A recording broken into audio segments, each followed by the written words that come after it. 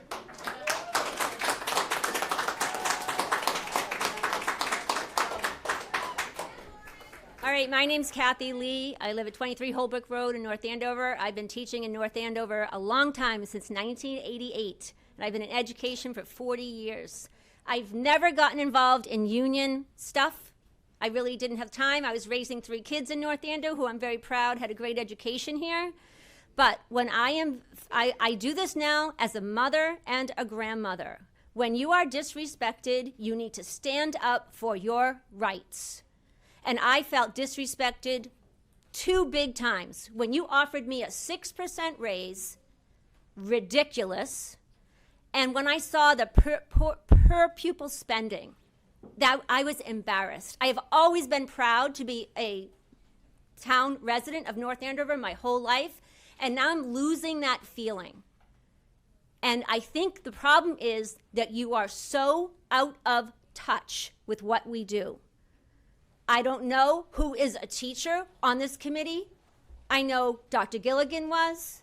I know that you were, Pam. I don't know who else was, but it's nothing like it used to be. It's a whole different ballgame. And you need to show us that respect for what we do on a daily basis. It is completely different. Thank you.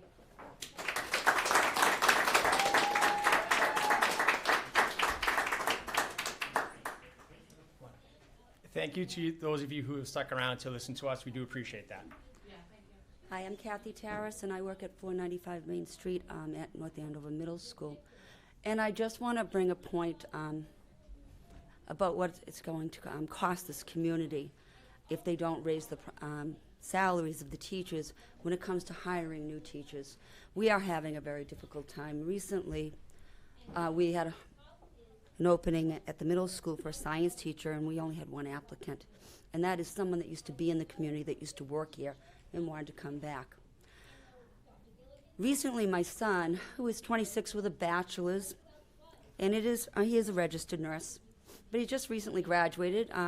It is a second bachelor, but it's just the bachelor's degree alone, that he's working only 36 hours a week, only 3 days a week, 12 hours, and his starting pay is $91,000. But yet teachers start at $49,000 here, and then they have to get a master's degree. He doesn't have to get any more education if he chooses not to, and he will continue to make exorbitant amount of money because he is respected as a registered nurse. I don't know how we're going to attract teachers with the amount of education that is required and the stress and what we do for these children every day and what we give up for our own families and time in order to be here for these children. These children really do want balance. My son wanted balance. That's why he became a registered nurse instead of a teacher. And I would like you to think about that. I'd also like you to know that I've been teaching here since 1997. When I left the software industry, I was making $115,000 a year. I only had a bachelor's degree, and I was only in my early 30s. I became a teacher, and now I'm still not making that amount of money that I made all of those years ago, 17 years ago, and I stand here today with a master's plus 75. It's a little upside down how we value our teachers, and I thank you for listening.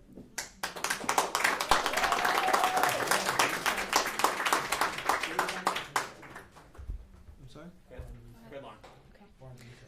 Lauren Duffner. I would say, kids, if you guys would need to go home and study for tests, you're more than welcome to. I did hear some conversation. I know that you've got an AP test tomorrow, so yeah, yeah, We need to do what's best for our students. yeah. That's what Do you we're need- trying to do. As we always do. Agreed. We are right. That's what I'm saying. This will be our last speaker. Go ahead. Just quickly, I'm Lauren Duffner. I support 95 Main Street. And I teach 7th grade. I teach applied math and science. I teach our students to develop a budget. I teach our students to spend money on things that they value. Please show the teachers, the students, and the families of North Andover that you value us.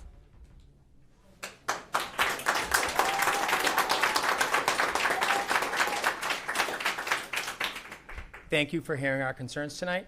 We'll see you guys at the negotiation table on November 6th.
Everyone, thank you. So, I don't believe there's any recognition tonight. Dr. Mealy, is there any? No. There's not. Okay. So, I don't think there are any consent items either. All right. So, we're moving on to the student representative report with, Ben is here. There's Ben. Ben and Cece? Okay. Please take it away. Hello, my name is Cece Choi. I'm a junior at North Andover High School. So right now at the high school, last week, or was it 2 weeks ago now? Oh, I can't remember. We had homecoming finally. It was super fun. They ran out of water, but I mean, student council, because they ran out of water, we were able to sell a lot of Shirley Temples, which I think a lot of which I think a lot of people loved. And over like 2/3 of the school went to homecoming, so that was a really big hit. That was awesome. And it was a great fundraiser for the senior class, and it was a good way to end the Spirit Week. And it was also Spirit Week, actually, that week of homecoming. So we had the Spirit Rally, which was basically really fun. There was a lot of fun games and activities. We had a lot of participation in the dress-ups this week for Spirit Rally. It was really fun. I think this was probably our best Spirit Rally in a while at the high school. And right now, clubs are in full swing. Like, everyone is, like, all the clubs are opening back up. They're all, like, getting ready for the year. I know dance team, we're already preparing for, like, the performances for this, like, for the pep rally in, like, May or March, something like that. Lots of new cool clubs, too. Like, engineering club had their first club meeting today. Science team had their first competition. There's a new future medical professionals club that just launched. It's really cool. There's just a lot of fun new clubs this year. Thank you. Thanks, Cece. Thank you. Hello, Ben. Hello, everyone. For those who don't know me, my name is Ben. I'm a senior at the high school. We recently had the Spanish, German, and French Language Honor Society induction on Monday. We recognized over 50 students who qualified for those 3 honor societies. We also had the NHS, the National Honor Society, sent out letters of acceptance for both juniors and seniors who qualified. The sealed biliteracy test was about a week ago. This was an opportunity for biliterate students to take a test and pass. They will get their seal on their diploma, and it's applicable in college apps and job applications. Guidance is now on Instagram. This is in conjunction with Guidance newsletters. This is a better way to reach students about the many opportunities, such as there's a financial aid workshop on the 30th of November. And one final shout out to the National Merit Commendation students. These are students who scored in the 16,000th to 50,000th place nationwide on the National Merit Scholarship Test, also known as the PSAT. We had 8 students from the high school, and they are Avery Barnett, Maria Benvenuto, Sophia Khan, Guy and Mystery, Owen Raisin, Ajay Ramachandran, Nino Roshi, and Patricia Vo. So congratulations to them. That's a really significant achievement. I'm not sure if we've ever had that many students score that high. So thank you, and that concludes our report. All right, thanks, guys. As always, you're Thank always you so much. we Thank you appreciate very it. much. Any questions for them? Anyone? No, great job as usual. Thank you for being patient. Thank you, and thanks for being patient tonight, obviously. So you're always welcome to stick around, but if you have better things to do, go do them. Thank you. Thank you. Thanks. All right. Next is the superintendent's report.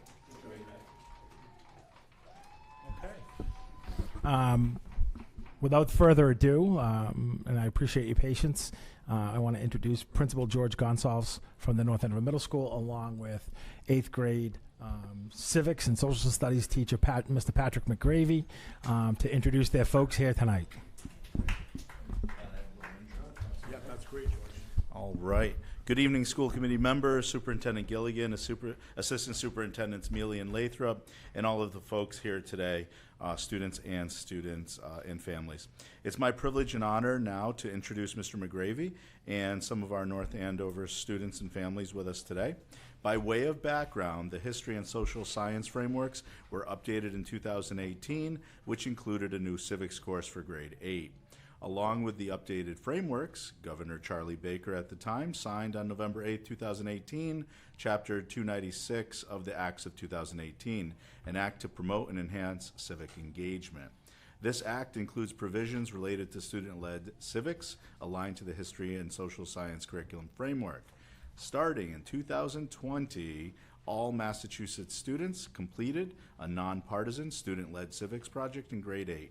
These projects are rooted in action civics, a process of applying civic knowledge, skills, and dispositions to identify, research, and address community issues.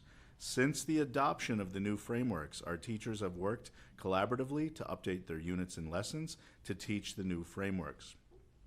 Where you see these updates especially is in grade 8 with the student-led civics projects, aka the Slick Pros, maybe coined by Pat McGravy himself. But now we call them the Slick Pros. It's way easier to say than student-led civics projects. Our students have worked individually and in groups, both large and small, to identify, research, and address issues important to them. I'm so very proud of the work of our students that they have accomplished in the last 3 years, and I think that you will be impressed by what you learned today. So without further ado, Mr. McGravy and his band, I mean his students. I'm going to step aside. Thanks, George. All right, thank you. And are you operating the slides? Thank you very much. So thank you all for having us here. We appreciate it. This is, I think, the second year that I'm here with my students. I was here last year, and we got invited back. We tried to make it happen, but I think school committee was the same night as class night. So, they love civics, but I don't think they like it that much. So we'll move on. So this is a picture of the wonderful 8th grade civics students at Clark University. We were invited by DESE to send groups to present their projects. And it was a pretty amazing day. It was the first time that North Andover had ever gone. And I think that those smiles pretty much sum up how I feel and how they felt at that time. And it's been quite a journey, and it's definitely going to go to a lot more great places. But I wanted to start off with that picture. Next slide. So like George said, the student-led civics projects are called Slick Pros. I think you were all on stage at town meeting. The William Sims Jr. Article 13 was a huge success. That was something that we kind of did prior to kind of get used to what a Slick Pro was. And then once the spring hit, we were able to do that. So that's a picture of the Sims group, and then another group on more guidance counselors to the right. So these are the students that are going to present. We're going to go in this order. As George said, some of them rock it solo, as I say, and some of them are in groups. So we could go to the next slide, please. So this is the process of the student-led civics project. These are the steps that people go through and the students go through. The first step, identity and values, is a big piece. We do an identity and values unit. I'm doing it right now with my students. And it's really important to note that that is going to play a huge role because their identity and values will totally coincide with their project. If you could go to the next slide, please. Thank you. So this is the 8B version. In 2019, I piloted the Democratic Knowledge Project curriculum and, of course, the project itself. So this kind of breaks it down and simplifies. The kids picked a topic and an issue. They spent quite a long time investigating that issue, doing research on both sides. They made an action plan. They took an action, reaching out to various people within the community, and then they do a little bit of a reflection. So there have been some changes this year that I just wanted to talk about before I have the kids present. I started the Slick Pro earlier this year. We started it in March. Previously, we started it after April vacation, and I think I'm going to start it even earlier this year. We had a kickoff event with a bunch of civic allies who kind of really got the kids pumped up for it, and that was a huge success. Some state reps and senators, which was great. The other thing that we did was I had more exemplars to give the kids. I had real examples of kids making change.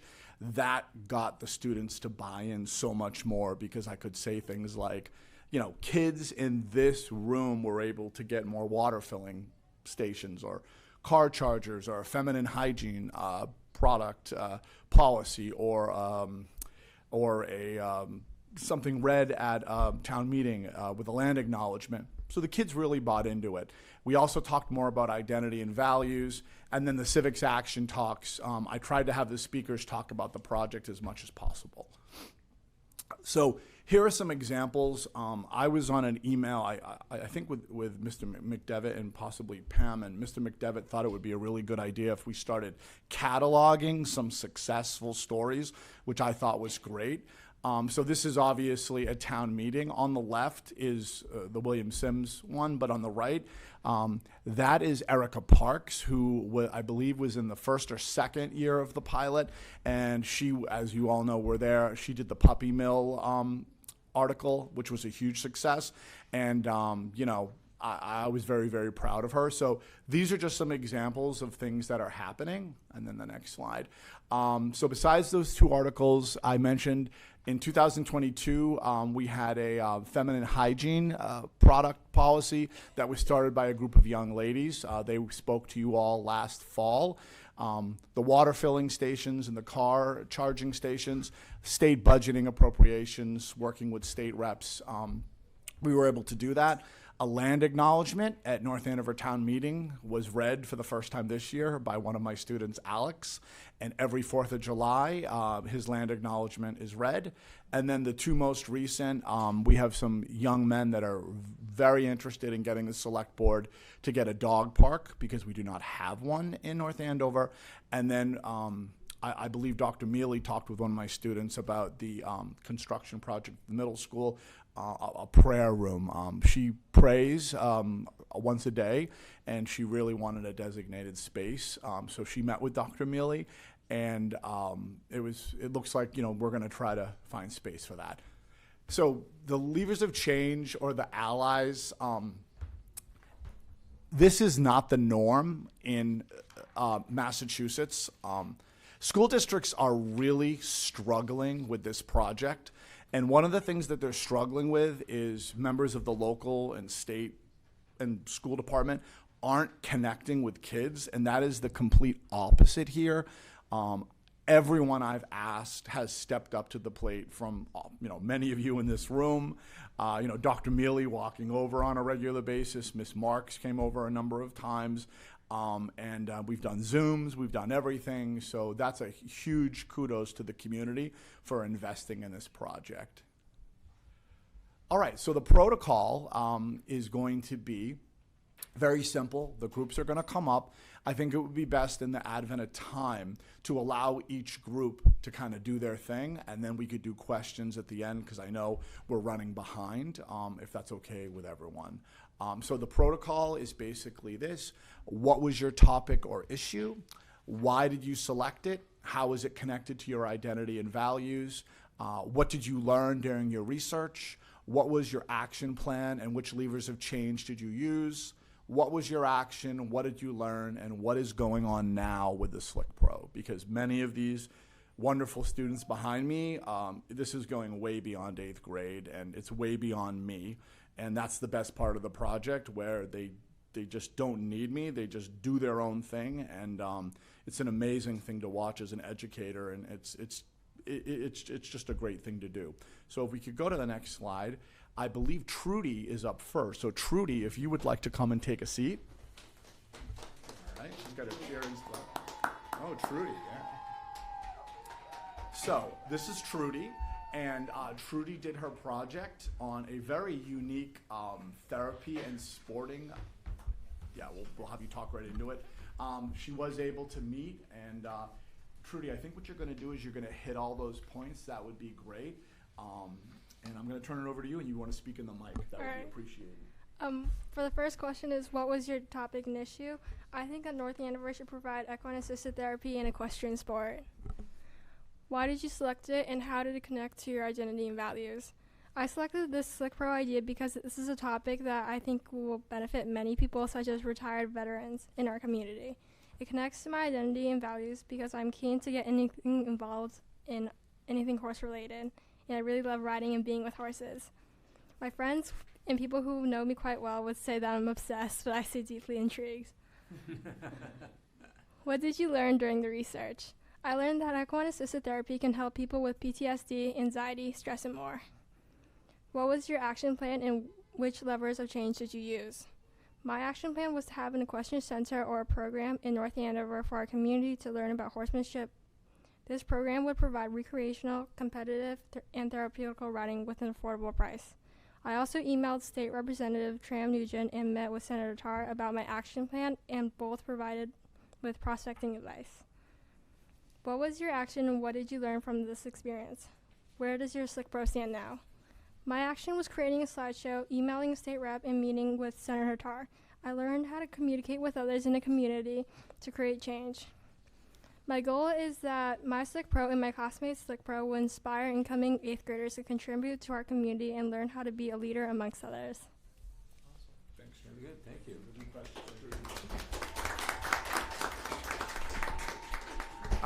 And what Trudy kind of alluded to at the end was inspiring, and I definitely want to bring these kids into my classroom with my students now, because I think that brings a lot of legitimacy to the process. Thank you, Trudy, for adding those words. So Mariah and Sophia, I am going to move down.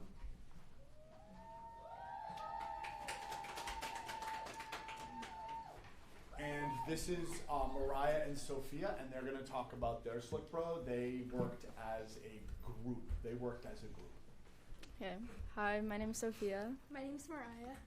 And so our topic, so the issue is global warming and that we're running out of non-renewable resources. So we think that we should set up a 10 to 20% tax break to any company that puts any type of renewable energy in their property. There is currently a law for wind farms, but there's nothing else for like solar panels, and wind farms are extremely expensive, and solar panels are only 10 cents per kilowatt. So it'd just be easier if they let like all the renewable energy except for like one. We selected this topic because we're really passionate about learning what we can do to help our planet and our environment.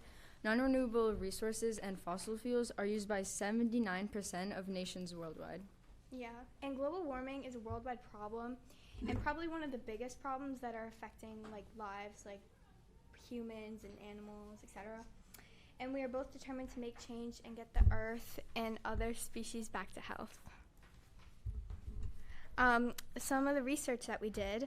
So as of 2021, the U.S. had been releasing 6,347.7 million metric tons of greenhouse gases per year, which is a lot. And there's also been a loss of biodiversity in animals and insects. And Earth's climate could be between 2 and 9.7 degrees Fahrenheit warmer in 2100 than it is today. So for our action plan, at the end of last year, we emailed State Representative Adrian Ramos, and like around the last week of school, we received an email back with questions and answers to our questions, and we emailed a little bit back and forth. And also during, I think around the beginning of summer, we had a meeting with Senator Tarr about our Slick Pro after school. Mm-hmm. And we also made a slideshow that was like 20 slides long. And so that was our action. And then we learned that it's a long process, but if you are determined, you can do it. And we are currently getting a response back from Senator Tarr and his team. Mr. McGravy set us up with him. Thank you to him. And we are going to get hopefully a response back about getting our law in place. And we were really grateful that we were able to speak with you guys today. Thank you so much. Thank you. Thank you.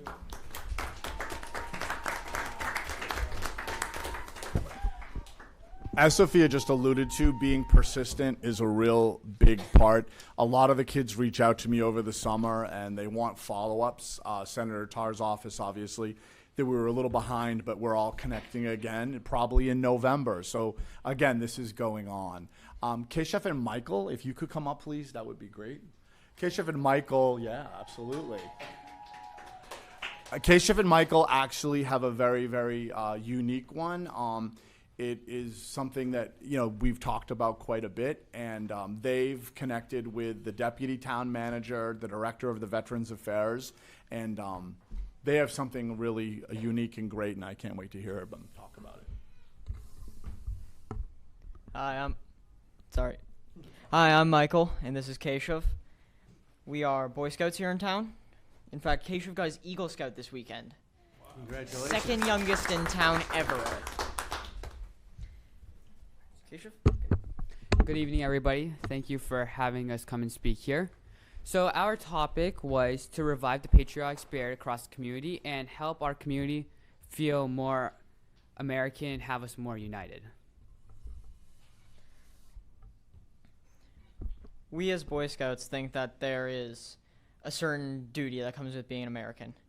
I think that JFK put it the best. He said, "My fellow Americans, ask not what your country can do for you, ask what you can do for your country."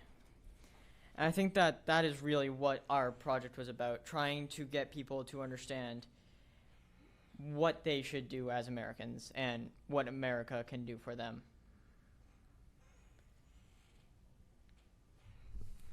All right. So once we had selected our topic, we had to start doing research. So some of our research involved collecting our own data. So we sent out a Google form to our fellow 8th graders.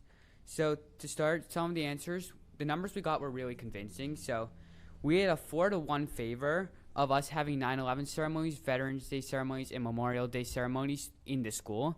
And we are helping to establish that next year. We also had a 5-to-1 majority that our community needs to be more patriotic than what we are currently. And then we asked a question that said, on a scale of 1 to 10, how patriotic are you? The average answer that we got throughout the 90 to 100 responses we had was roughly 3, which we really feel like we need to have that number be up higher.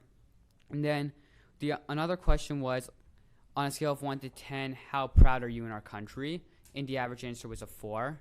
And we also feel like that number has to be up higher.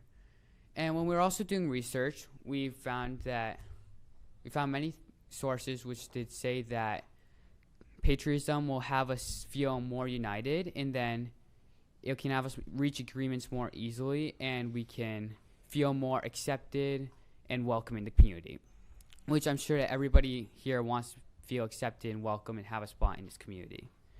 Also, when we were doing our research, we did find people who said that patriotism wasn't a good thing. So in that, against that one, that those people who had opposite views to us really helped us, because we knew what the opposite side was thinking, and then why we had to say that our side had a better solution than theirs.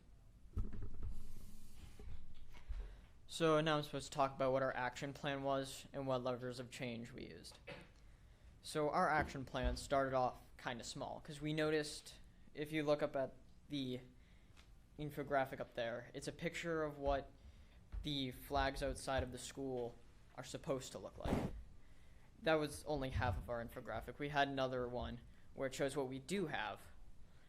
What we have is we have the Massachusetts flag and the American flag on the same height as each other. No POW/MIA flag at all. And so we think that we saw like a really cool flag set up over in Haverhill, I think it was, where they had all 3 and they had like a little area outside their school. So we were thinking something along those lines. And then this got us thinking, what other things could we try to do to bring this patriotism up? And so we started thinking about Memorial Day, Veterans Day, Pearl Harbor, different ceremonies that we could do. Then we realized, wait, we're going to have 3 flags. They need to be put up and lowered every day. Who's going to do this? So we had the idea of a student-led color guard. Maybe some Boy Scouts, maybe not, could set up a club at the high school or the middle school and teach our fellow students how to raise and lower flags so that it wouldn't be the janitor's duty anymore. Because quite often we would find the flags would be supposed to be on half staff and be at full staff, or supposed to be on full staff and be on half staff. And just no one cared. And one thing led to another, and we started looking into some of the requirements for 4th grade learning. And in there is supposed to be a section about flag etiquette and patriotism. It's not enforced, though. So we're thinking that it's kind of a pipe dream right now, but we could try and bring that to DESE and see if they could get that enforced. Anyways, for our levers of change, we've been on 2 meetings so far with the deputy town manager and the chief of the VFW. And we also bumped into him outside of the meeting at a flag burning ceremony during, it was either Memorial Day or Veterans Day. Memorial Day, thank you. All right, so we learned a lot from this experience of doing this civics project. So we learned that doing change and setting up meetings is going to be a long process, and we have to be patient, and that we have to communicate well, properly, and be courteous with the people who we want to set meetings up with. So we had meetings with the deputy town manager and the VFW head, as Michael said. The deputy town manager set us up with other contacts that we could talk with and who could help get our aspirations implemented. And then when we talked with the VFW officer, he told us what his feelings were about our project, and he was with us, and he really thought that was a good project, and he encouraged us to do more. So he told us to come and talk to the people in charge of the flags in the school, and then tell them what we think should happen, so they can see like another perspective of it from like a student's angle rather than the VFW's officer angle. Currently our Slick Pro is still in the works. We're planning on setting up a couple meetings and seeing if we can get a few more changes in action, because right now not much has happened. Just a few weeks ago we had the meeting with the chief of the VFW, and he says that he's brought up similar issues to what we have, and nothing's changed. The flags are still at the wrong positions and stuff. So we're going to see what we can do about that. Thank you. Thank you for having us. Hey, thanks for coming.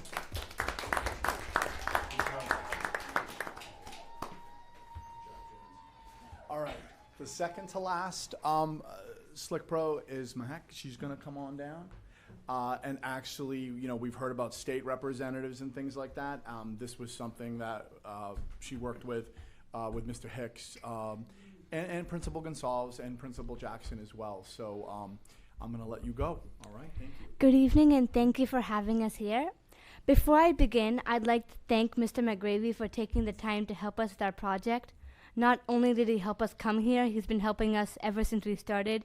He ran around getting us in contact with Senator Tarr and everything else. I would also like to thank Mr. Hicks for all the information he gave me. Without his help, I couldn't have gotten this far. My project is about a change in the North Andover Public Schools homework and absence policy. I believe there should be no homework and excused absences during religious holidays.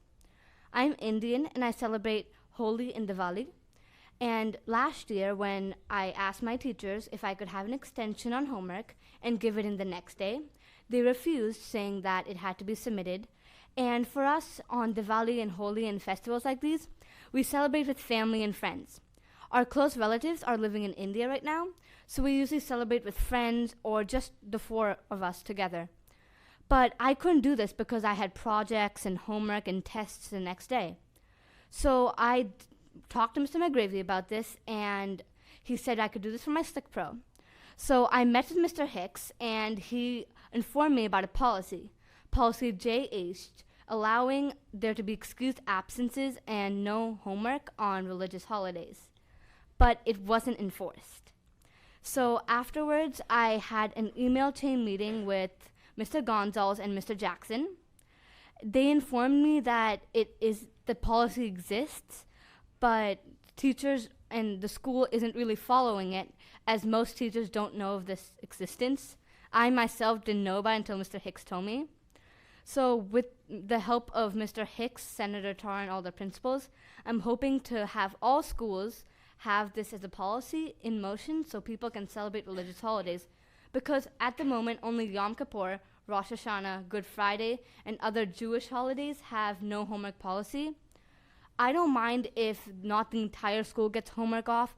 I feel like only the people who celebrate those holidays should get homework off. So that's a bit of my identity and values and the reason behind it. From the research, I learned that some other schools, like when I went to Clark University, Worcester, they also have this as a policy. So it's few places have this, but many don't. And after meeting with Senator Tarr, he said he could get me in contact with some of his people and help me spread this all around to other towns as well. For me, for my action project, I did a lot of things. I did a Google form, and I did a slideshow. I also made email chain to all the principals, and I also met with Mr. Hicks. This gave me more insight on it and helped in the Senator Tarr meeting. We met with Senator Tarr before school ended, and he gave us all a lot of information and help, and I'm hoping to work with him in the near future about this topic. And right now, my Slick Pro hasn't really gone anywhere since last year, but I'm staying in touch with Mr. Tarr, and I'm hoping to work with him more and bring it to other schools. Thank you. Thank you.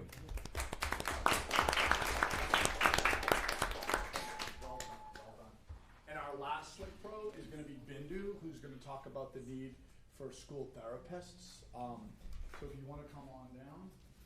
Bella was supposed to be here, but she had a commitment. She wanted a second guidance counselor added to the 8th grade. We only have one for the 8th grade right now, so it's very, very similar. So I think Bindu will be covering some of the same areas. So Bindu, yes. Please. Hello. Good evening. First of all, thank you so much for allowing us to speak here in this nice evening. So what is my topic and my issue? My topic was that we needed easily accessible therapists in schools. So why exactly do I want this to happen? I noticed that several students, including myself, struggle with mental health and neurological disorders. And I care a lot about the well-being of my community, and I believe that adolescent therapy can solve many of the issues that students face. So what did I learn during my research? According to the National Association of Secondary School Principals, or NASSP, the third leading cause of death in teenagers is suicide. People that have committed suicide were likely unable to get help, or their help was unsuccessful. And a reason for this could be because therapy and other forms of help are not easily accessible for students, because therapy is expensive, and I feel like the communities don't place as much importance to mental health, especially in adolescence. Also, the budget for mental health programs in schools have often been cut or eliminated in several districts. So I believe that this could also be a big hindrance to student mental health in general. Having limited access to therapy is dangerous because adolescence is a time where they need it most. They may struggle with bullying or any sort of identity issues, because those are very, very common in adolescence. And there are also more serious issues, such as sexual abuse or loss of a loved one. This happens a lot to people. So this is a very serious issue that I think should be addressed more. So what is my action plan, and what levers of change did I use? First, I conducted a survey which was sent out to 90 students. Several have not gone to therapy, and but a lot of them do believe, I believe around 40%, believe that they believe that a therapist would be helpful in a school setting, so that they can, even if they don't struggle with really big problems, everybody has their low points, and I believe that a therapist can definitely help. I also reached out to the director of social emotional learning, Miss O'Leary, and we did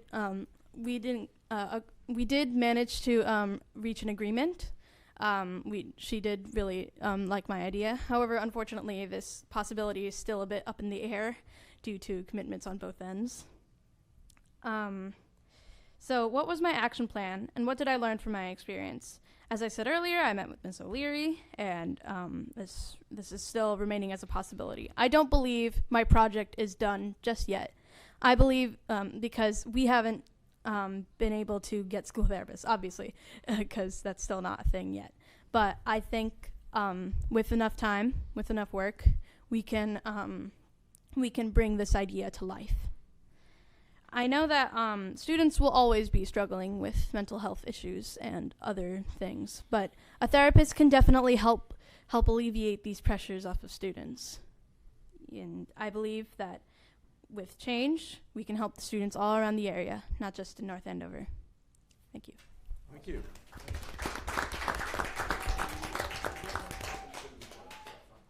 So that is our presentation. I'm not going to really get to the most of my closing points. I think questions from any of you would be great. I'll let my students sit here, and thank you so much again for this opportunity. And they are here if you have questions for them, or I can answer them, or whatever you need. All right, why don't I suggest we go around and everybody contribute what questions they have. Will you start, Ms. Clark? I don't have any questions, but I just want to say how impressed I am by the thought that went into each and every one of your projects and the way you were able to fully articulate the steps of your process, what went into it, all the hard work really shows the dedication that you have each had to these projects, and it's very quite impressive, and you are wonderful representatives of North Andover School District. Ms. Petrowski? Okay, well, I will echo everything that Ms. Kodik just said, and it's always such a privilege to listen to these projects and to see the level of engagement and dedication, both by Mr. McGravy and all of the students that present here. You're all very brave. I was so impressed with how well spoken you all are, how composed you are. It takes a lot of courage to speak like you did in such a graceful way with such great knowledge. So great job to all of you. They're all really important issues, and I am looking forward to hearing how they all evolve. Great job. Thank you again. Mr. McDevitt? I'm going to echo those comments, but I'm just going to say, I mean, going and hearing the Slickboro projects every year is kind of the highlight. I love the diversity that you guys bring and the things that are passionate to you. And, you know, you can kind of sit in the classroom and there'll be 10 different topics, and they're all so different, and you're all so passionate, and you all have your own ideas and motivations behind them. And I think that those are absolutely outstanding. And I think it was about 10 or so that went to Clark, right? Right. But I think there were, how many were, there were what, 4 projects, and what, 10 or 11 of 13 of us went? Yeah. Yeah. I mean, but what an amazing experience as an 8th grader to go and share that with other students throughout the state is amazing. And I think the thing that I love is that, I mean, I love everything about it, but there's a real action plan, and there's an opportunity for you to make a change and for you to make a difference. And I think you've seen that in some of the projects that I know Mr. McGravy kind of highlighted, you know, that some of those who kind of went before you have done. So I look forward in future years kind of seeing some of these kind of, I'm not saying be done, because some of them are never going to be truly done, but checked off, and what your next steps are for these. So amazing, and thank you so much for your patience tonight. And Mr. Hicks. Mr. Ed? I'm going to be the pain in the butt that actually asks a question. Oh, I have some too, don't worry. Okay. All right. Well, first, thank you, Mr. McGravy. I know, having gone to the presentations last spring, that the competition was fierce to get to go to Clark. And so these are amazing among also many other amazing projects. So thank you for giving kids this opportunity. And you all were fantastic. You don't all have to answer, or any of you, but it's fine. But for kids who are in 6th or 7th or 8th grade now, what would be the piece of advice you might give them as they get ready to do this work when they have Mr. McGravy? Go up to the mic. Yeah, you have to be the mic so everyone at home can hear you. Well, bring the mic back. A piece of advice I give to all students who are not yet in Mr. McGravy's class is, for me, when I first joined, it seemed like a big project at the end that'd be really hard. But no matter how many steps there are to it, never give up and just keep on trying. If you're passionate about something, you don't have to be nervous, because if you're really passionate about something, it'll all work out in the end. All of us who did our project, we haven't really had past experience with things like these, but we loved our project, we loved our topic, and that's what got us through this. Thank you.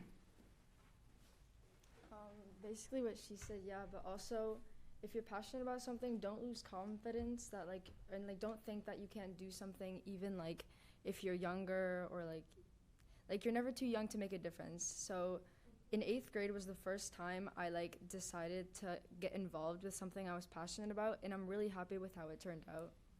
Thank so, you. Yeah. You both can go. Yeah, go Mariah, and then you can go to Okay. Mariah. I think, yes, everything they said. And also, I think a lot of things kind of start out slow. Even if you're passionate about something, it can be a slow process since, like Mr. McGravy was saying, a lot of, some adults, especially leavers of change, they're very busy. So I think they might not always get back right away. But, I mean, I think if you keep persevering and you keep pushing and you keep talking to your teacher about it, you will eventually get there and you will eventually accomplish whatever your initial goal was.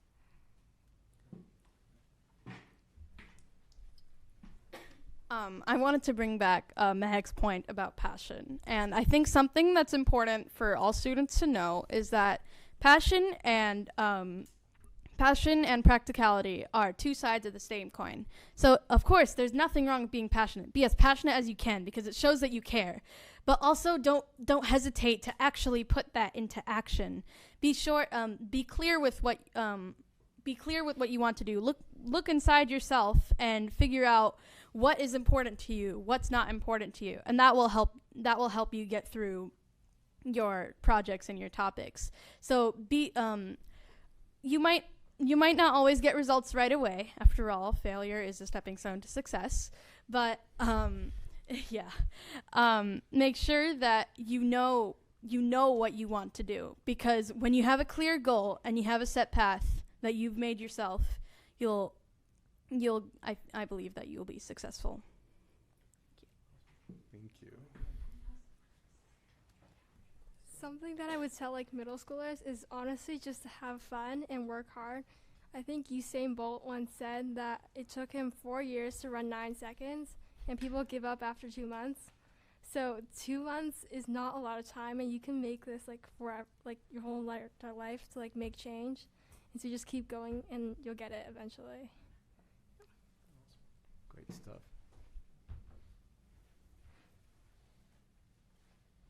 So what I would say to any 6th or 7th or 8th grader is that you should just follow your instinct and have fun. What makes the civics project such a unique project is that you can choose it to be literally anything you want. So whatever you're passionate on or whatever you think is fun or want to see done in the community. So as long as you just see the good part of what's going on and you're having fun, this project will be, it wouldn't seem to you just as a school project. It would seem like something kind of like a hobby or something you're really passionate about doing. So I just say be passionate about what you're doing and make sure you always see the fun part about the project. Thank you. Make the circle complete. To any incoming 8th graders, I would say pick French or German as your foreign language. It's the only way you can get Mr. McGravy as your civics teacher. I love the Good practical advice. Wow. Passion and practicality. Yeah, good practical To advice. piggyback off what they said earlier, to give advice, Mr. Hicks, for 6th and 7th graders, when you come into the class and that first unit is identity and values, I think many of these kids would tell you they don't know what's going on. It's very awkward to them. It's like, why are we doing this? And I always say in September, it will kick in. I promise you it will. So sticking with it, and I think some of these kids here were like, what are we doing? Why are we learning about our identity and values? And it really pays off. And DESE really wants identity and values to be an important part of the 8th grade curriculum. So I just wanted to chime in on that. Thank you. All 3 of my children had Mr. McGreevy for exactly that reason. They all started off in French and German. So, yeah. Thank you so much. The future is bright with you all leading the way. We're gonna be okay. So thank you very much for sharing with us, and thank you, Mr. McGravy, so much. All right, so I have just a couple. I know it's getting late, but I'll try to generalize them. So first of all, I would echo everyone's sentiments. It's awesome stuff, and I think actually whoever the lucky high school social studies teachers that get you guys are going to love it because you're well prepared. I guess a couple of questions.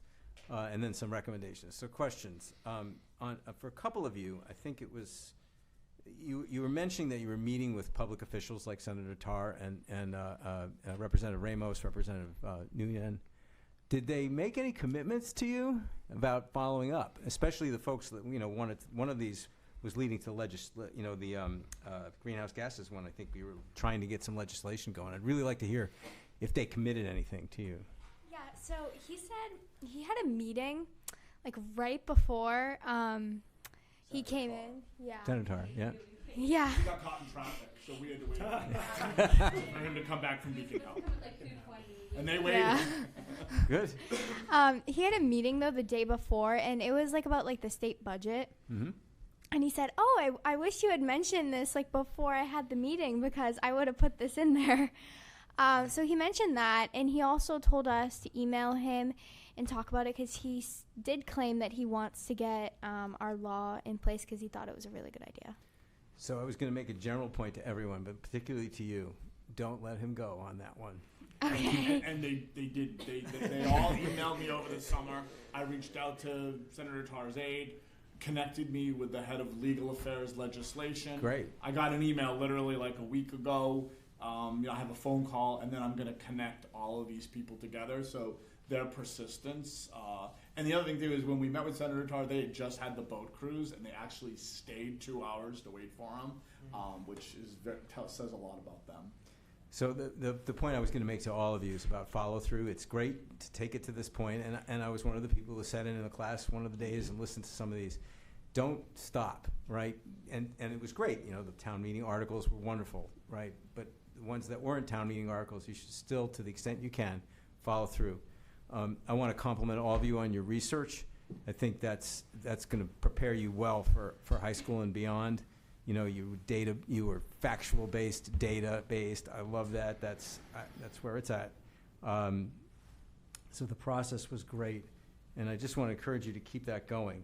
My other specific question had to do with our policy, since the school committee's job is to set and maintain policy.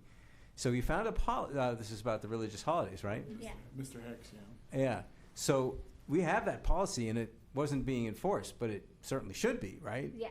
So did you get any kind of commitment from our... So what happened was, in the email chain, I had mentioned that this policy is there, and what Mr. Hicks attached a document that showed what the policy was.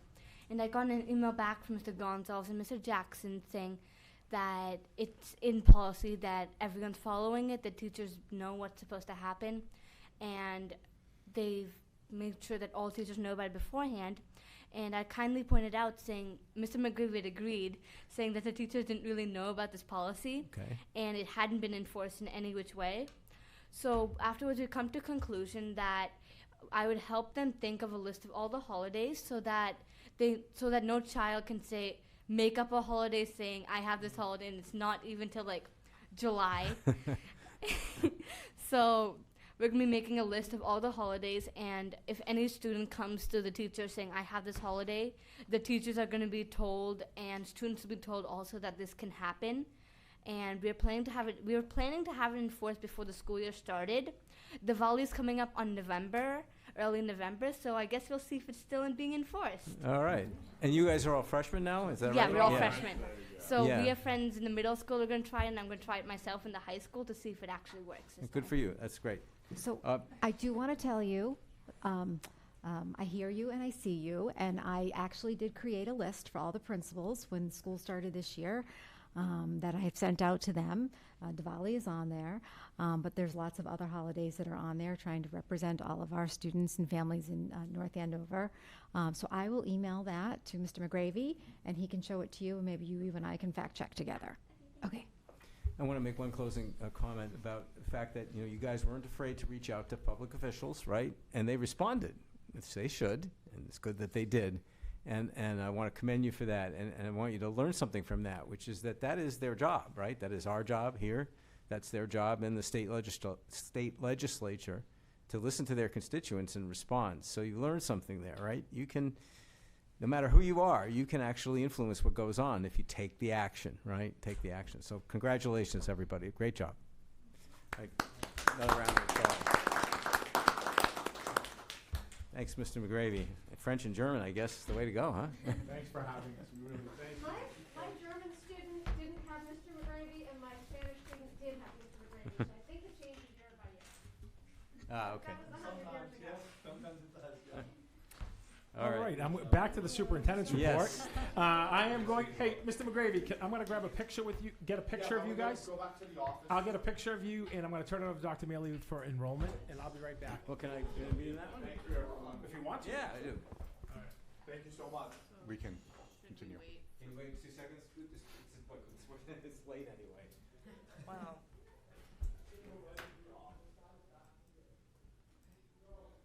Thanks, everyone. Have a great night. Thank you. Good night, George.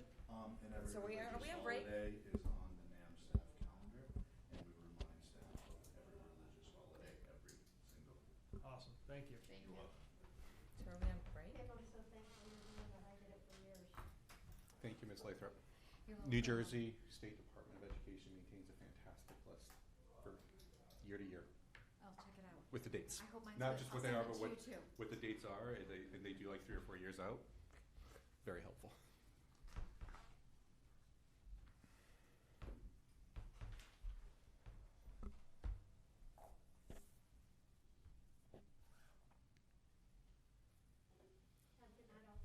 Thank you.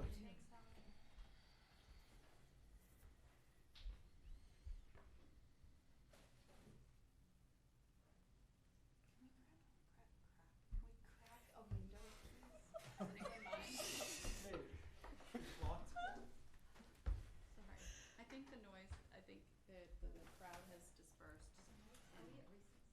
I think these are still on. These are still on, I'm just, Just give you a little fresh air. you know. All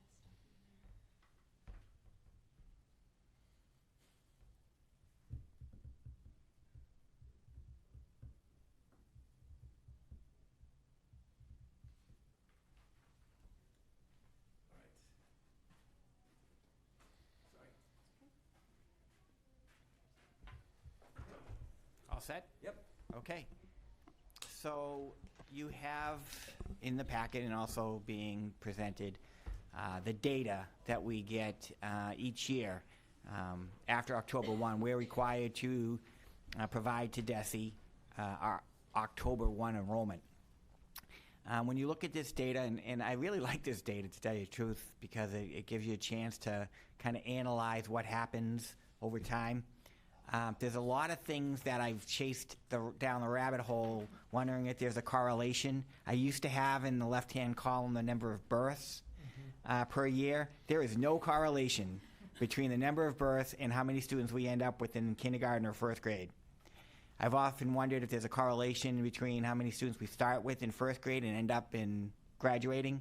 No correlation. Really? That's surprising. Yeah. Could be plus 19 one year and minus 20 the next. There's no correlation, at least that I've seen. But this is the data. It's raw data. It comes to us each October, and we present. And just so you understand, what we show here is the grade transitions, how many students, either plus or minus, from K to 1, 1 to 2, and so on. And we take a 5-year average to do our projection model. And so you can see here that the current 5-year average is in this column right here that I've highlighted. So generally speaking, from K to 1, we get an additional 15 students in first grade the next year. That used to be higher up until 2013. Anyone want to? It's free. Yep, when we went to free full-day kindergarten, we had a lot more students who didn't come to our program, but then started coming once it was offered for free. So it was a smaller change from kindergarten to first grade each year. And then the other ones rarely fluctuate. You can see 0.4, 0.4, 3.2. Not surprisingly, the biggest change happens between 8th and 9th grade at 30.6. Students go to private schools, or there are other options for them that they pursue. And then we do our projection, and you can see last year we had a projection of 4376, and it came in 4364. And in both years, you can kind of see that the biggest difference is the decrease in kindergarten students that we're seeing. You see different grades have those varying fluctuations, but if you look at kindergarten where the average had been 310 and we got 302, that's -8. That accounts for almost all of the variance in the projection. And the same this year, where instead of 309, the average is going down as the number goes down. We were only at 287, which is -22, and the projection was for -23. So if you take out the kindergarten change, projection was right on. So that's the data. You know, you can look at it at your leisure, come back with questions. If you have any questions right now, I'm certainly try to answer them to the best of my ability. What's this one, column K? What's what? What year is column K? Is it 14 down there? What year? Ninth. That's the high school. That's going from middle school to high school. Oh, right. Yeah. Yep. Yep.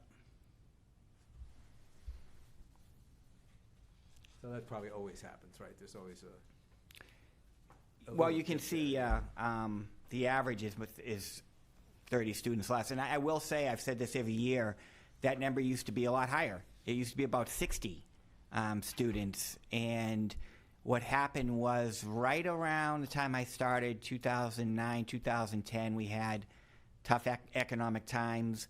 Less students were going to private school. And the high school, it started out not fully manned, so to speak. But by then it was, and we found coming out of those economic times that less students have consistently gone to private schools than had in the past. Okay. So just one thing that we used to one thing that we used to see a decent amount of is between 9th and 10th grade. We would kind of see students who would come back, or at least that did happen a number of times. Like it was a number of years back, but it seems to be pretty stable.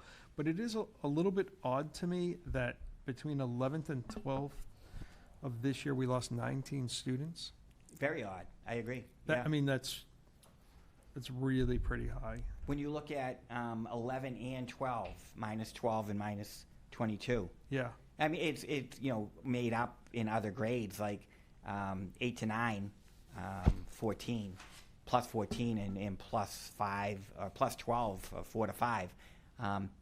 There's always these odd numbers, and it would be interesting. Obviously, you want to look for patterns or trends, and so next year we would look to see if the same thing occurred, and then we start wondering, okay, what's going on? Yep.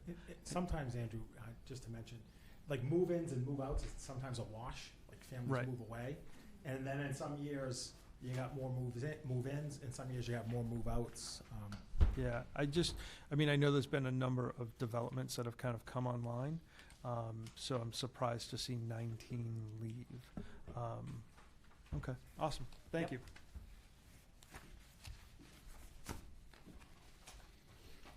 All right. Okay. Thank you. Yep. And just two other quick items.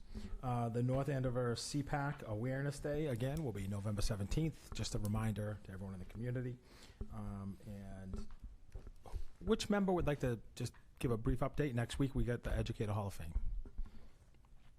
I can if you want. Yes, please. So October 25th at the North Andover High School Library, starting at, is it 6:30? Yeah, 6:30. We have 23 teachers, nurses, and BCBAs who have achieved their professional teacher status. And so we recognize them in conjunction with the two recipients this year for the North Andover Educator Hall of Fame. And they will, so we will have, in the past we've had the principals kind of come and just describe a little bit about the teachers. And then for the Educator Hall of Fame, usually they have spoken in the past. So the first is Ms. Judy Negrelli, and I hope I'm saying that correctly, but she will be speaking, and then I did have an opportunity to speak to the wife of Mr. Anthony Reynolds, and I'm not sure she's going to speak, but I do think her daughter is going to speak. And they are both very excited and very thrilled for this. And so we're excited to celebrate our faculty. It was interesting tonight. Miss Gaffney was up and she said she had Mr. Reynolds, and it's our 50th high school reunion. I also had Mr. Reynolds. Awesome. All right. That's it. Thank you. Is that it, Dr. Gilliland? That's it. All right. That concludes the superintendent's report. Thank you. All right, it's time for the chair's report. First, on the community chats. So we are settled now. 3 dates. First one will be, they will all be Saturdays in the library community room from 12:30 p.m. to 2 p.m. The first one will be November 4th. The second one will be March 2nd, and the third one will be June 1st. Felt it was important to try to get one fairly soon, given the fact that we were rained out in our initial plan to do that at the Fall Festival. Brief update on negotiations, topic of the evening. I read the statement earlier. I don't think I need to repeat it, right, about the mediation beginning on November 6th. And then that's really all I got to say about that. Okay. Then lastly, I want to offer some sentiments on the situation in the Middle East to the North Andover community, on the tragedies that have and are still taking place in Israel and Gaza. The violence is horrific and terrifying, and I offer my sincere condolences to those who have family, friends, and loved ones in that region, as I do. Why am I making this statement? I want to amplify and reiterate messages that the administration, Superintendent Gilligan, Director of Social Emotional Learning, Ms. O'Leary, have already sent to our families. As through this forum, the school committee meeting, this information is now going to be available to everyone in North Andover, even if they're not part of the schools community. Everyone should be aware that the North Andover Public Schools takes the safety of our faculty, staff, and students very seriously. Nothing we can do or say can resolve this terrible conflict, but offering gestures of kindness and compassion can mean a world of difference to those in the midst of the suffering and uncertainty that people there are. It's times like these when our raised values, specifically respect, inclusion, service, and empathy, must be put in practice. Our schools have been equipped with the resources to help, and we encourage anyone with the need of these resources, and I really mean that, anyone with need of those resources, reach out to your school guidance counselors. And also, we're going to post, they are posted, the communications that have already been sent, which contain links to the resources that people can use to get help in dealing with it as families, as parents, as children. And so I really encourage people to go there and make use of that, to guide them through this difficult time. We'll continue to evaluate ways to help our faculty, staff, and students through this unimaginably difficult time. Thank you for allowing me that privilege to make that statement. Okay, that concludes the chair's report. So we'll move, unless anyone has a comment or question or wants to offer anything else. Okay, school building committee updates. First, North Andover Middle School. Mr. Hicks. Yeah, we had a meeting this past Tuesday. Previously, I had shared with the committee that the drainage system that was originally designed, they requested that we change the 12-inch drainage pipes to 18-inch drainage pipes. And although we were initially under the impression that that would not impact schedule, it will. The contractors asked for a couple of weeks on the tail end of the project to account for that. So our new substantial completion date when we should be able to get a temporary certificate of occupancy and start moving in is now August 2nd. But that still should give us the appropriate amount of time to make sure that we can move all new furniture and the 8th grade teachers into the space so they have some time there before school starts in late August. The final completion date also got moved because of that, so that is now September 14th or 13th.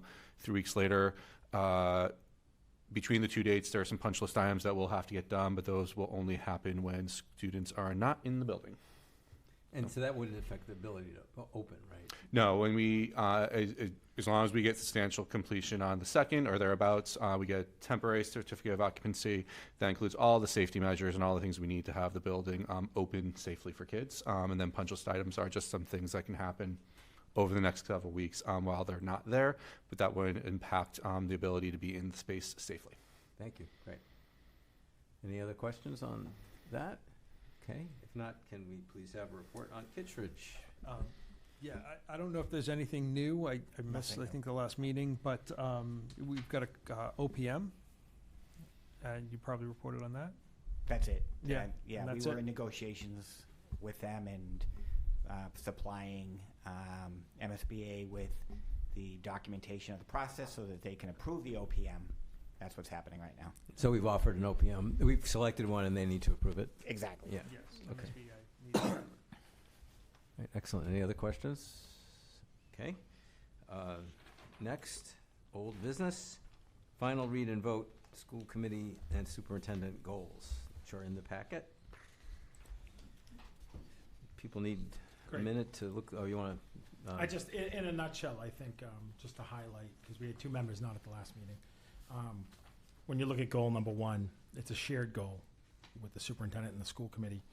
And it's to collaborate with municipal officials, engage residents to ensure that we have up-to-date facilities that are equitable and meet student and staff needs. And that's really important, supporting facilities master plan too. You know, some of the deliverables on that will be, are we meeting the MSBA guidelines? We'll be coming to the school committee meetings, as we have 2 standing reports on that, and we will keep you apprised of that. The second goal is this is my goal, one of the superintendent goals, and it is really strengthening consistent and rigorous implementation of high quality instructional materials. And I just want to highlight one on here, Wit and Wisdom. It's a scientifically evidence-based program that's backed by the Massachusetts Department of Elementary and Secondary Education, and we are implementing it, full implementation in K-5 this year. And some of the benchmarks and deliverables you'll see on that is 100% of our school leaders and district leaders will participate in professional learning and professional development through a course called the Principal's Learning Arc. And that will really inform what they need to know as they conduct classroom visits on a monthly basis and even a more regular basis using a standardized rubric. We will report back out to the school committee. Evidence will include agendas, visit logs, and feedback we get for how the implementation is going. 100% is really good. Last year with the pilot, if you recall, 99% of our staff really jumped on board, but this year increased integrity and use fidelity across the classrooms. The other goal will be that 100% of our classrooms, K-5, implement Wit and Wisdom. You know, and we will be back to report out on that. If you go to the next goal, which is goal 3, and that's really about supporting a commitment to social justice and equity for all students, and all students means all students. And so some of the things that you may be aware of is this year we will, we had a goal last year. The goal last year was that this year we would sign someone up, get someone contracted by the end of the year to conduct an equity audit. And I was really pleased to work with the town and the school committee to make it a town-wide equity audit, not just schools. So they'll be doing all departments. So we have the equity process on board. We will conduct that equity audit, and that is along with a special education review.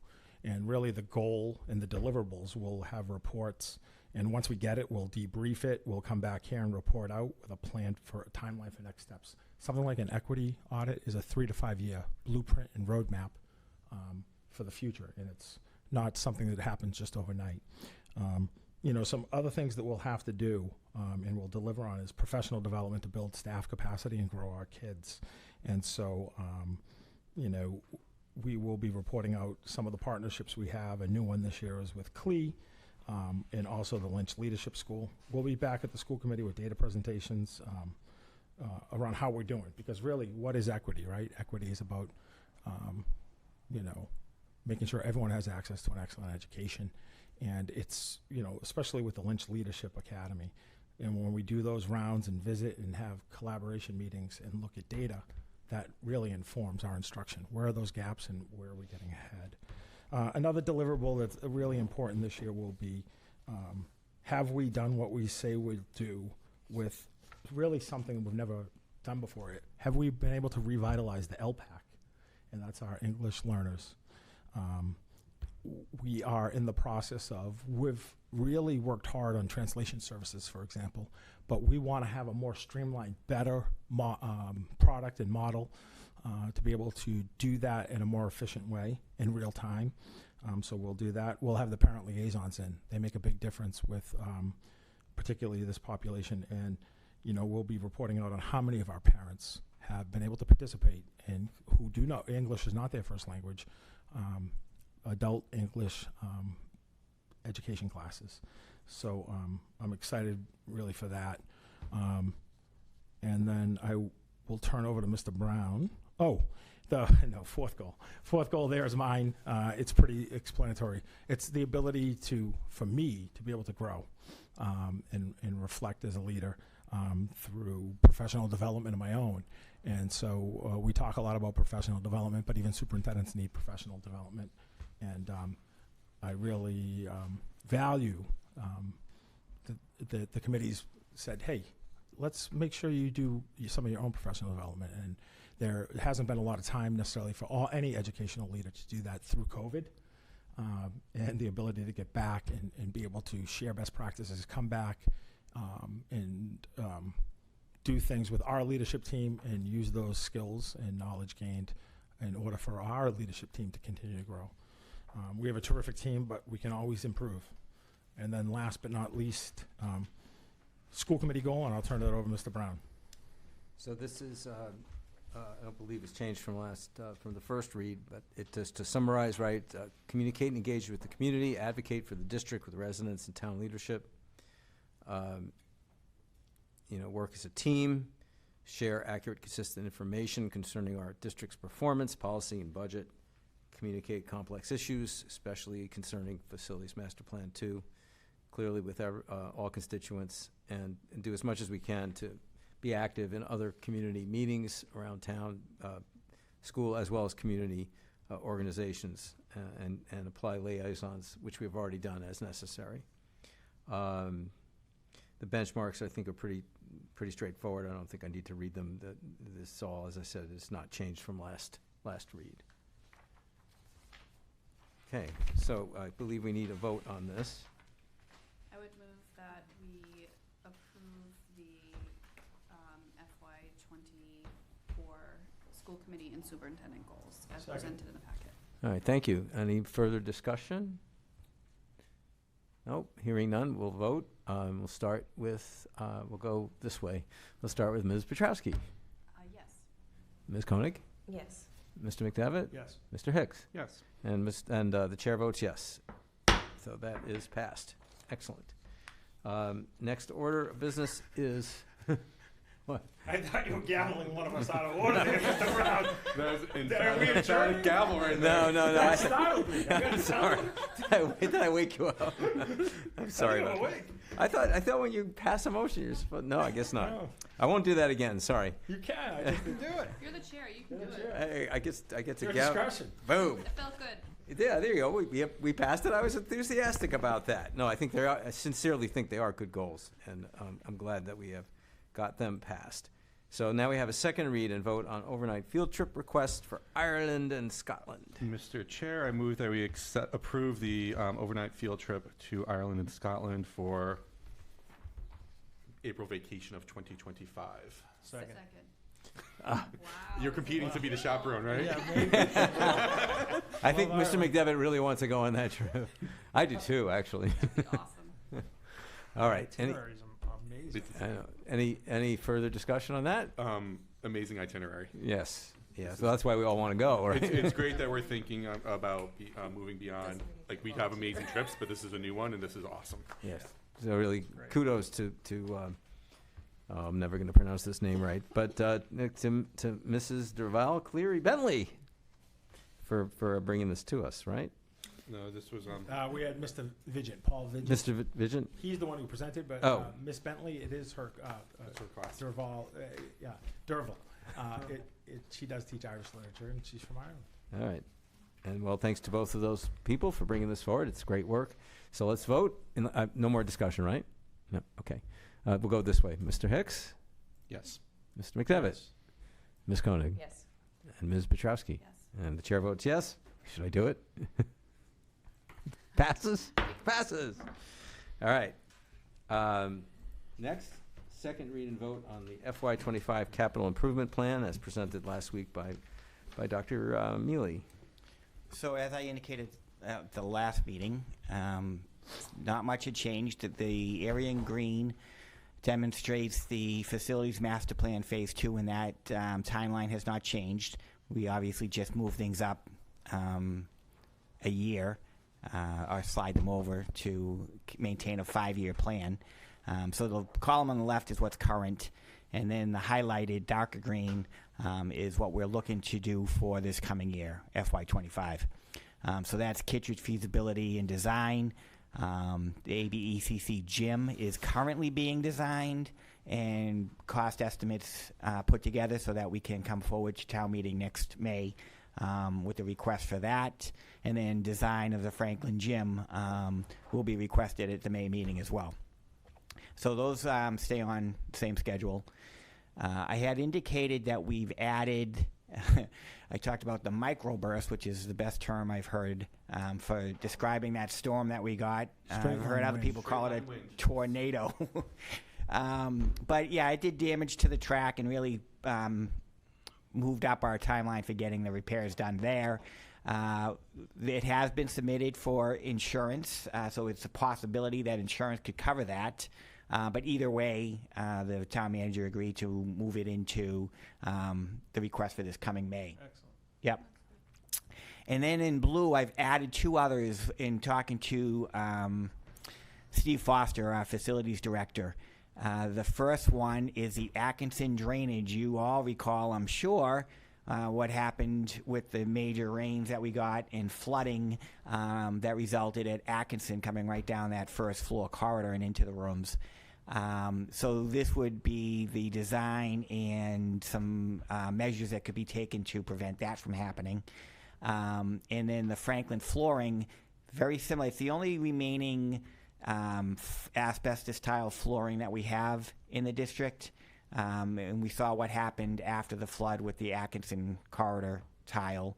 The Franklin flooring is going to start doing that, so we're not going to be able to wait for the renovation to get that out of there and replace it. So what's going to happen, I have it for FY26 right now.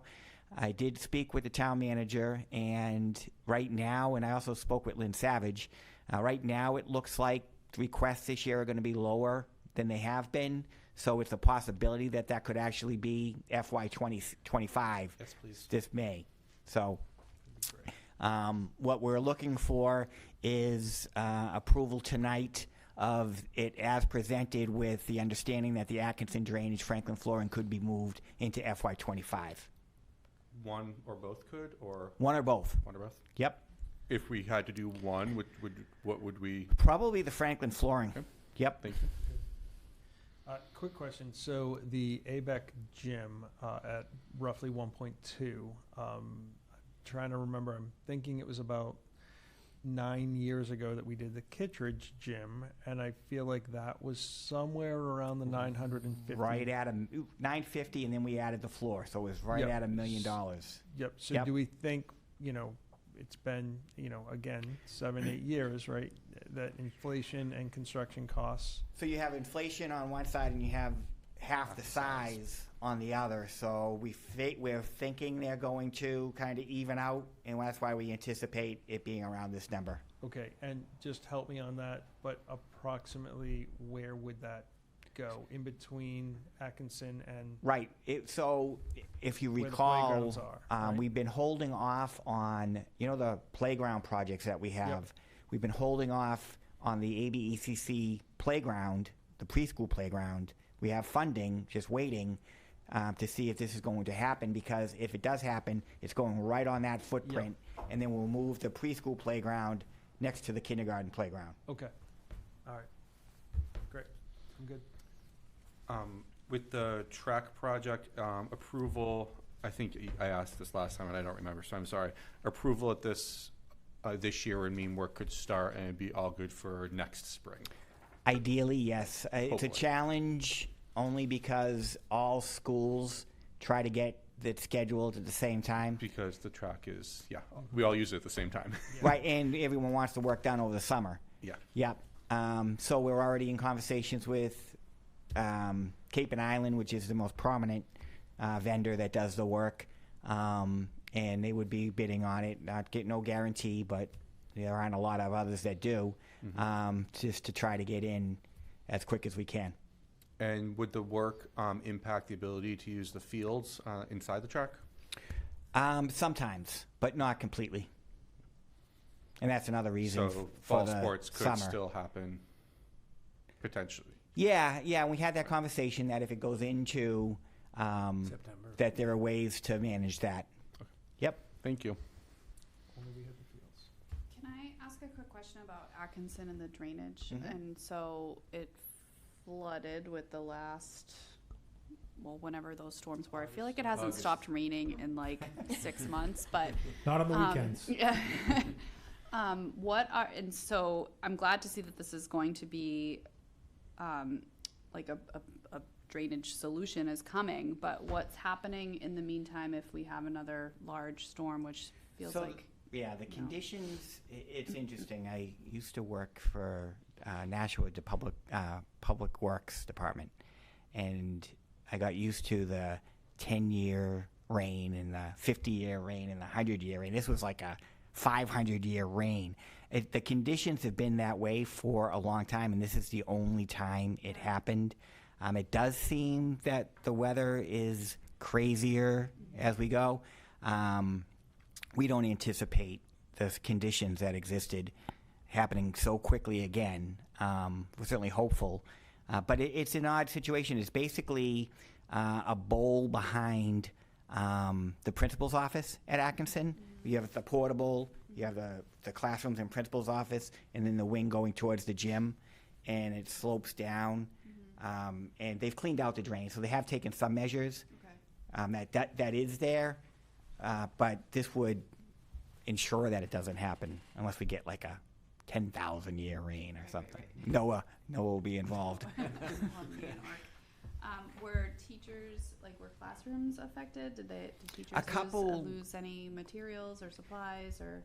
And we identified it wasn't as bad because it was summertime, and Things were put away. they're put away and up for the most part. So that was nice that was the case. But we did identify what was damaged and report it to the insurance company. Okay. Yep. So piggybacking on that, I have a question about contingency planning, right? So as you put these sort of plans together, like this popped out of Mhm. nature, right? So do we ever do any sort of reserves, financial reserves for situations like that? Well, there is the finance committee has is that what they call it, a reserve finance committee? I'm trying to think if that's the term they use. Finance committee reserve. Yeah. So we there would are have there potentially- are yeah. opportunity, yes, and you've got town meeting is an opportunity to reappropriate funds if necessary. It hasn't happened too often, but there's a process available to us. All right, so there is a financial reserve that the town Sure. maintains that we can cover things like this. Yep. Okay, thank you. Any further questions? All right, if not, we are going to vote.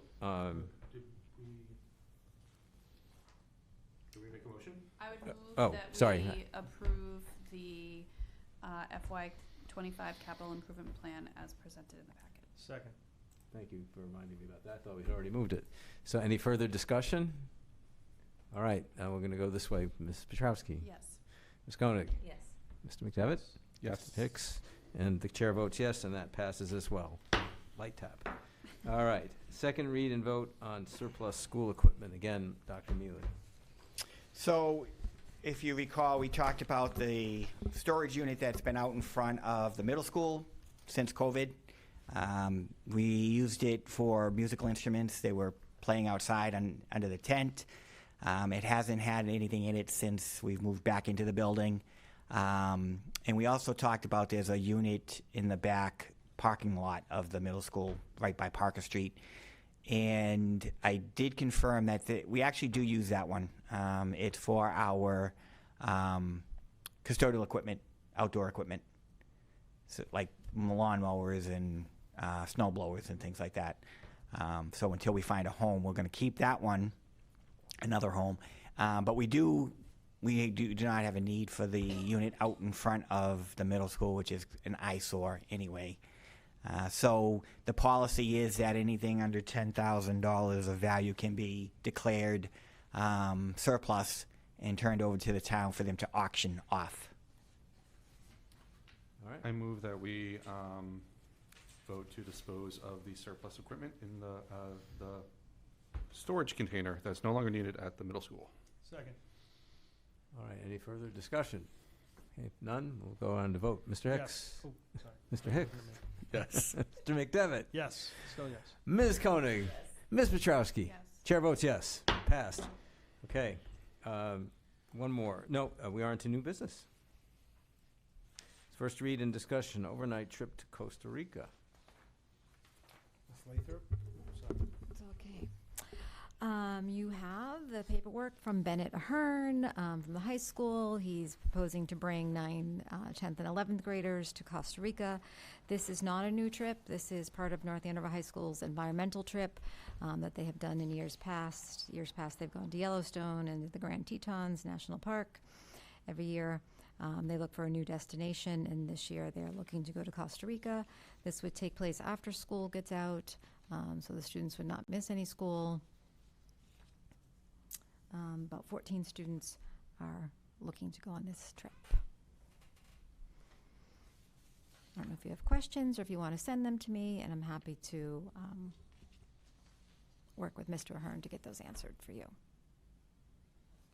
It says upwards of $4,500 a student, but is there a dollar amount? Like, when will you know an actual, or is that the actual? It does say upwards of 4,500. I can ask him. It might be just depending on how many students are coming. Yeah, what if that there's looks more, like. it probably is a Mhm. little bit cheaper. Yeah, and flights, Okay. and as he gets closer to that. True. Right. Okay. Thank Building on that, it says that a portion of flights are non-refundable. The $300 deposit. Have students made deposits yet? No. Okay. Thank you. Not that I know of. One chaperone sufficient for 14? Is that It fits within the policy of the chaperones. Okay. That is one of his checkoff. There's usually a guide as well. There is the guide, yes. So that- Yeah, they're going through an agency. okay? All right. We don't. This is just a first read. Any further discussion? Okay, great. Then next we have first read and discussion on North Andover Color Guard MOA. Is that also, who's going to That's talk for me. about that? No, I can talk about it, Okay. or Okay. Dr. Mealy, he's done it in the past. We partner with Andover Public Schools, and so this is, as you can see, the background.